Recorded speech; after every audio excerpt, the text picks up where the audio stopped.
Einstein visited Spain for 2 weeks in 1923, where he briefly met Santiago Ramón y Cajal and also received a diploma from King Alfonso XIII, naming him a member of the Spanish Academy of Sciences. From 1922 to 1932, Einstein was a member of the International Committee on Intellectual Cooperation of the League of Nations in Geneva, with a few months of interruption in 1923–1924, a body created to promote international exchange between scientists, researchers, teachers, artists, and intellectuals.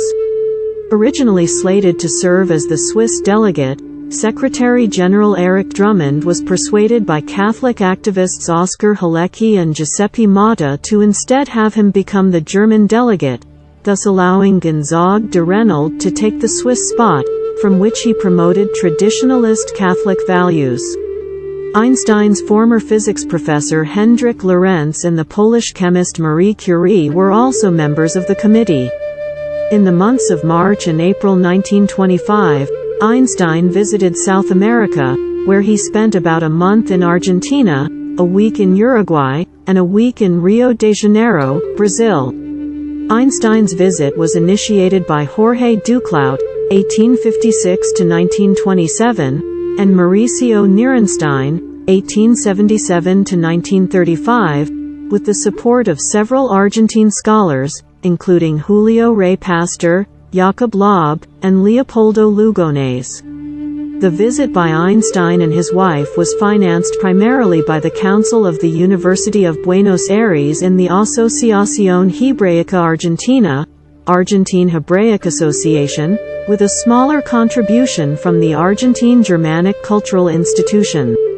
In December 1930, Einstein visited America for the second time, originally intended as a 2-month working visit as a research fellow at the California Institute of Technology.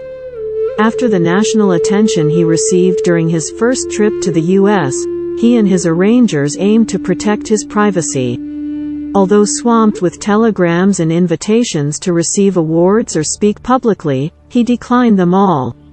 After arriving in New York City, Einstein was taken to various places and events, including Chinatown, a lunch with the editors of the New York Times, and a performance of Carmen at the Metropolitan Opera, where he was cheered by the audience on his arrival. During the days following, he was given the keys to the city by Mayor Jimmy Walker and met the president of Columbia University, who described Einstein as the ruling monarch of the mind. Harry Emerson Fosdick, pastor at New York's Riverside Church, gave Einstein a tour of the church and showed him a full-size statue that the church made of Einstein, standing at the entrance. Also during his stay in New York, he joined a crowd of 15,000 people at Madison Square Garden during a Hanukkah celebration. Einstein next traveled to California, where he met Caltech president and Nobel laureate Robert A. Millikan. His friendship with Millikan was awkward, as Millikan had a penchant for patriotic militarism, where Einstein was a pronounced pacifist. During an address to Caltech's students, Einstein noted that science was often inclined to do more harm than good.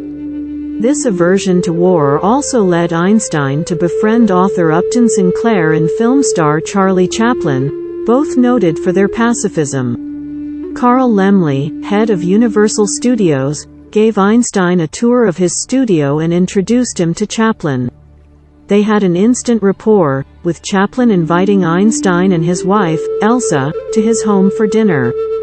Chaplin said Einstein's outward persona, calm and gentle, seemed to conceal a highly emotional temperament, from which came his extraordinary intellectual energy.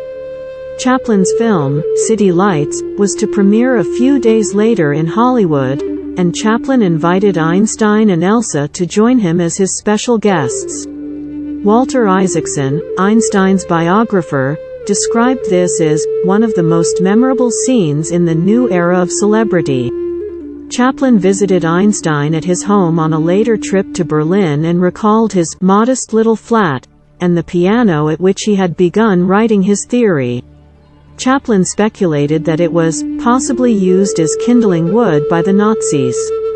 In February 1933, while on a visit to the United States, Einstein knew he could not return to Germany with the rise to power of the Nazis under Germany's new Chancellor, Adolf Hitler.